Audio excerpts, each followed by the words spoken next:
Ok, alors dans cette vidéo, je vais vous montrer trois outils absolument géniaux pour trouver des mots-clés pour votre blog. Je sais qu'il y a souvent des gens qui me demandent. Alors, on va commencer tout de suite par le plus connu, c'est l'outil de planificateur. C'est l'outil de... Bon, bref, il est là. Comment il s'appelle? Il change le... Outil de planification des mots-clés. Vous voyez, ça rigole pas chez Google, donc outil de planification des mots-clés.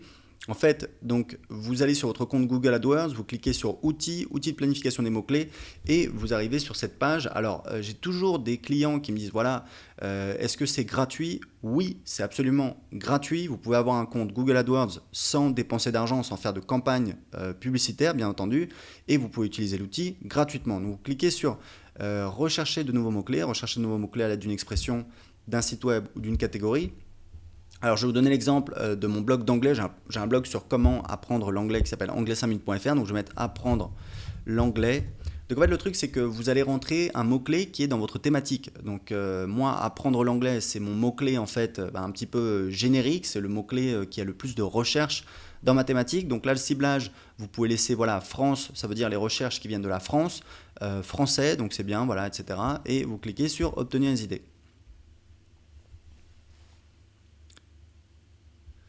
Voilà, donc vous voyez, j'ai donc là il faut cliquer sur ici, idée de mots-clés. Voilà. Donc voilà, donc apprendre l'anglais, vous voyez 40 500 recherches mensuelles par mois. Qu'est-ce que ça veut dire? Ça veut dire que tous les mois, selon Google, selon cet outil de Google, il y a 40 500 personnes en France qui recherchent apprendre l'anglais dans google.fr. D'accord? Donc ça me dit qu'il y a une concurrence élevée, que l'enchère suggérée c'est de 1,90 €. Donc ça en fait c'est pour les gens qui font de la publicité avec Google AdWords, puisqu'en fait les annonceurs payent pour obtenir des visiteurs.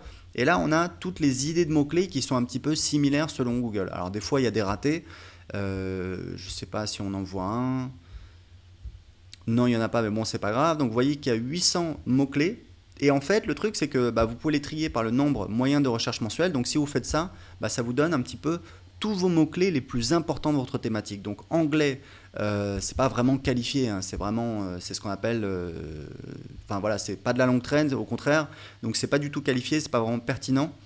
Typiquement, il faut savoir que plus un mot-clé est de la longue traîne, c'est-à-dire est très ciblé, mieux on va convertir derrière, parce que forcément plus c'est précis, donc plus on va comprendre l'intention de la personne qui cherche. Donc anglais, voilà, ça peut être sauce anglaise, etc., etc. Ça peut être n'importe quoi. Donc c'est pas vraiment pertinent, et puis en plus, en pratique, ça va être impossible de se positionner en première page pour anglais, c'est à peu près évident. Donc on a cours d'anglais, 12 000 recherches, apprendre l'anglais gratuitement, 5 400 recherches. Donc cours anglais, voilà, c'est pareil que cours d'anglais. Apprendre anglais, donc voilà. Cours d'anglais gratuit, c'est 3600. Cours d'anglais en ligne, 3600. Exercice d'anglais, comment apprendre l'anglais rapidement, etc., etc. Donc moi, ces mots-clés, je les connais parce que c'est voilà, c'est mon blog, ça fait des années que je suis dessus.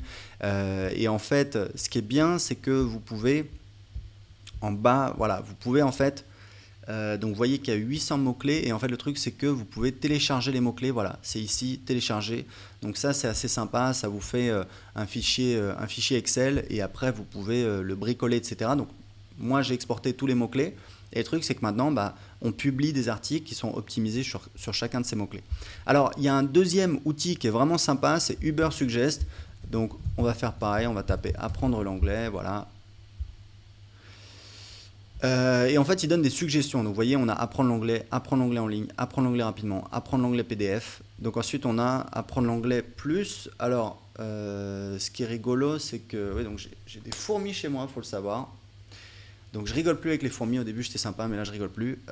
Donc, c'est la saison ici à Lisbonne, il paraît. Donc, voilà, on a apprendre l'anglais, et après, on a apprendre l'anglais donc avec plus A.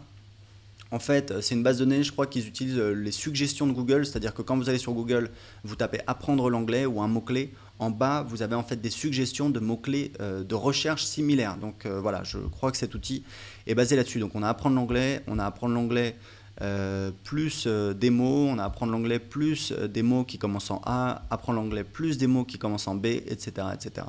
Et je crois que si on clique dessus, par exemple, apprendre l'anglais Babel, normalement, c'est censé en fait nous montrer apprendre l'anglais Babel, et c'est pareil, apprendre l'anglais Babel plus, apprendre l'anglais Babel, voilà, apprendre l'anglais Babel plus A, apprendre l'anglais Babel plus B.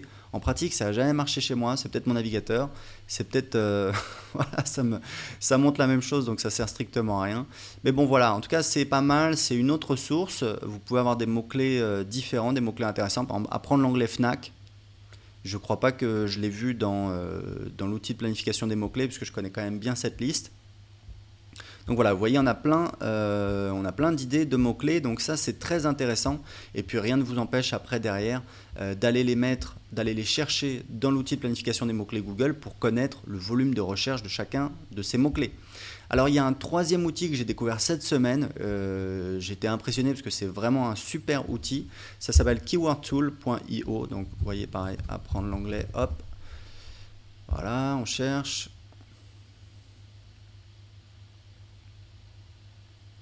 Ok, donc vous voyez, la recherche pour apprendre l'anglais a trouvé 563 mots-clés, donc keywords uniques. Donc vous voyez, on a...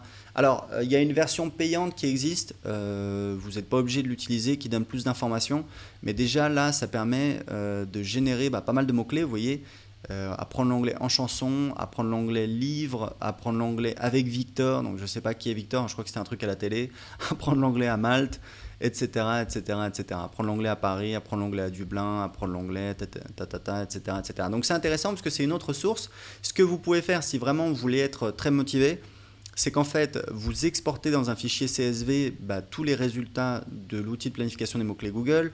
Ensuite, vous allez... alors là, je ne sais pas si on peut exporter. Est-ce qu'on peut...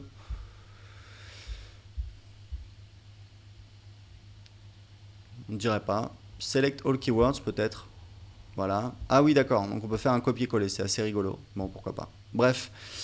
Ok. Et ce que vous pouvez faire, en fait, c'est rassembler tout ça dans un fichier Excel. Et après, l'avantage, c'est que quand c'est dans un fichier Excel, donc vous pouvez faire des copier-coller. C'est pas trop compliqué sur Excel. Et après, l'avantage, c'est que vous pouvez supprimer les doublons. C'est assez facile à faire dans Excel. Je me souviens plus comment on fait, mais voilà, vous pouvez chercher sur Internet. C'est assez facile. Vous faites la même chose avec ça. Vous allez... alors, je sais pas si vous laisse tout exporter ici. Copy all. Voilà, donc tout a été copié. Donc j'imagine que voilà, si je vais dans Excel et je fais un CTRL V, commande V, ça dépend de sur quoi vous êtes, eh bien vous allez pouvoir tous les mettre dans votre fichier Excel. Et après l'idée c'est que vous allez pouvoir supprimer les doublons et ceux pour lesquels vous n'avez pas le nombre, le volume de recherche, vous pouvez faire les recherches un par un dans Google. C'est un petit peu fastidieux, mais bon, voilà, ça vous permet d'avoir votre liste. Donc voilà, donc j'espère que ça va vous aider. C'est vraiment trois excellents outils. À ma connaissance, c'est les trois meilleurs. C'est largement suffisant avec tout ça. Vous avez assez de mots-clés pour publier sur votre blog. N'oubliez pas, c'est important de publier sur votre blog, d'optimiser vos articles sur des mots-clés de la longue traîne. Alors j'ai préparé une fiche action qui vous explique comment faire pour générer ces mots-clés et commencer à générer des visiteurs sur votre blog dès demain. Donc cliquez en dessous pour télécharger cette fiche action. À très bientôt.